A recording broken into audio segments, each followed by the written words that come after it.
Hello and welcome to the knowledge source. So, cyclone Tukta is likely to become the first severe cyclonic storm in the 70 years. तो आज के session में हम जानने की कोशिश करेंगे साइक्लोन टुक्टा जो है इंडियन कोस्ट से टकराने वाला है, तो कौन कौन से ऐसे रीजन्स इससे टकराएंगे। इसके बाद इस सेशन में हम ये भी जानने की कोशिश करेंगे कि इस साइक्लोन को क्यों एक सीवियर कैटेगरी में ये बोला जा रहा है, और मे बी इसके आने वाले समय में ये सीवियर कैटेगरी में इनफैक्ट चेंज हो जाए, जो कि अभी लाइटली इसको लिया जा रहा है आईएमडी के द्वारा। तो इंडियन मेट्रोलॉजिकल डिपार्टमेंट ने इसके बारे में क्या कहा, ये सब कुछ हम इस सेशन में देखेंगे। But before starting this session, I would say you can join through our Telegram channel and the Facebook channel, and please don't forget to subscribe our YouTube channel also. So अगर मैं बात करूँ, Indian meteorological department IMD ने अभी एक advisory जारी किया है, जहाँ पे जो भी फिशर्समैन हैं उनको कोस्ट पे आने की इजाज़त उन्होंने बोला है कि आप जल्द से जल्द कोस्ट पे आ जाएं, क्योंकि एक cyclone formations low pressure belt create हो रहा है अरबियन सी में। और इसमें अगर बात करें, ये जो स्टॉर्म है ये नेक्स्ट 5 डेज़ में ये इंटेंसिफाई होकर जो इंडिया के डिफरेंट कोस्ट में ये टकरा सकता है, ऐसा आईएमडी का बोलना है। इसके बाद अगर हम देखें, लो प्रेशर एरिया जो है वो क्रिएट हो रहा है अरबियन सी में अराउंड, और ऐसा माना जा रहा है कि मई 14 से लेके मई 16 के बीच में ये जो लो प्रेशर बेल्ट जो क्रिएट हो रहा है अरबियन सी में, और धीरे धीरे जब ये इंटेंसिफाई होगा, जिस तरीके से ये कोस्टल एरियाज़ की तरफ बढ़ेगा, इसमें हम देख सकते हैं कि जब ये एकोमोडेट करेगा डिफरेंट वाटर बॉडीज़ की जो पावर्स हैं, और उसमें धीरे धीरे जब ये इंटेंसिफाई होके एक हैवक क्रिएट कर सकता है डिफरेंट इंडियन ओरिजिन पार्ट्स में जब कोस्टल एरियाज़ हैं।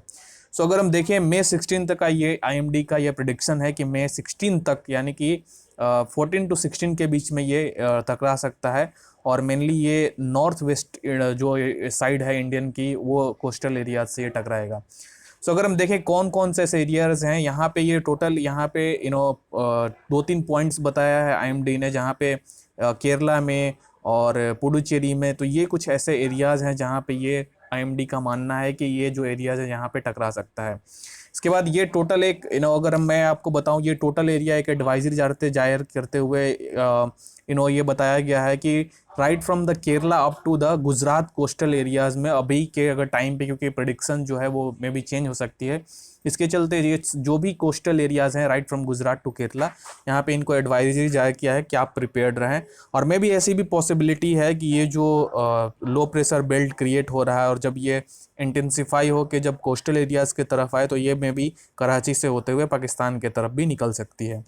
लेकिन अगर देखें कौन कौन से ऐसे इम्पैक्टेड एरियाज आईएमडी के द्वारा बोला गया है, इसमें देखिए लक्षद्वीप हो गया, केरला, कर्नाटक, गोवा, महाराष्ट्र, ऐसे ये जो स्टेट्स हैं, इनको एडवाइजरी जारी करते हुए इनको आईएमडी ने बोला है कि आप प्रिपेयर्ड रहें और अपने जो भी आपकी जो रिसोर्सेज हैं उनको इंटेंसिफाई करें। इसके बाद हम देखें जो भी वेरिएशंस मॉड्यूल है, जहाँ पे ये बताया गया है कि जो ओमान कोस्ट से भी ये टकरा सकता है, तो अभी पॉसिबिलिटी, क्योंकि आने वाले अगर हम देखें नेक्स्ट 24 से 72 आवर्स के बीच में या 48 आवर्स के बीच में ये पता चल जाएगा कि कौन से ऐसे एरियाज हैं जहाँ पे ये टोटल कोस्टल एरिया से टकराएगा। इसमें आईएमडी ने अभी एक येलो और ऑरेंज अलर्ट्स इसमें जाहिर किया है कि अब अगर मैं आपको बताऊं कि येलो और ऑरेंज अलर्ट्स क्या होते हैं, जहाँ पे आईएमडी डिफरेंट तरीके के प्रेडिक्शन करता है और इन सब प्रेडिक्शंस का मतलब क्या होता है, तो देखिए बेसिकली आईएमडी 4 तरह के कलर कोड्स यूज़ करता है, जैसे कि ग्रीन, येलो, ऑरेंज और रेड। तो अगर ग्रीन कलर कोड अगर आईएमडी जाहिर करता है, तो इसका मतलब होता है कि कोई भी एडवाइजरी इशूड नहीं हुई, यानी कि आईएमडी ने कोई भी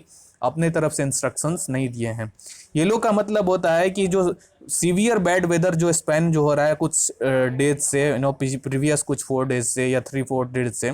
उसमें क्या हो सकता है कि वेदर जो है वो चेंज हो सकता है, और इसमें कुछ वर्स्ट सिनारियोज भी हो सकते हैं आने वाले दिनों में। तो ये येलो का मतलब होता है कि बी प्रिपेयर्ड, अवेयर रहें आप, ठीक है। इसके बाद ऑरेंज का मतलब होता है कि हमेशा आप एकदम एजाइल रहें। इसका मतलब ये होता है कि वार्निंग, एक तरह से आपको एक्सट्रीमली प्रिपेयर्डनेस तक, एजाइल फुटप्रिंट तक जाना है, जहाँ पे आपकी जो भी पोटेंशियल्स हैं उसको अचीव करने की कोशिश करनी है, ताकि अगर इन केस एक हैवक क्रिएट करे ये कोई भी इस तरीके के सिचुएशंस, तो आपको उसमें निपटने में कोई परेशानी ना हो। रेड का मतलब होता है बिल्कुल भी आपको एक्शन लेने की जरूरत है, जहाँ पे एक्सट्रीमली बैड वेदर कंडीशंस है और यहाँ पे डिफरेंट एक्टिविटीज़ डिसरप्टेड हो चुके हैं, जैसे कि ट्रैवल, पावर, आपको जो भी ये एक्टिविटीज़ हैं वो बिल्कुल चौको ब्लॉक हो चुकी हैं और कोई भी एक्टिविटीज़ यहाँ पे नहीं हो रहा है। तो ये कुछ ऐसे आईएमडी के द्वारा कलर कोड्स यूज़ किए जाते हैं to make the states aware about the certain weatheric phenomena which is happening in and around. So I really hope you guys have understood the whole concept. और before leaving this session, I would say this ये जो naming है, अगर मैं बात करूँ, ये naming ये म्यांमार के द्वारा दिया गया है। और इस नेमिंग का मतलब है कि एक तरह के ये छिपकली का है, छिपकली यानी कि लिजार्ड का मीनिंग है। और ये जो लिजार्ड होती है मेनली ट्रॉपिकल एरियाज में रहती हैं। So that's it for today. Thank you as always for joining.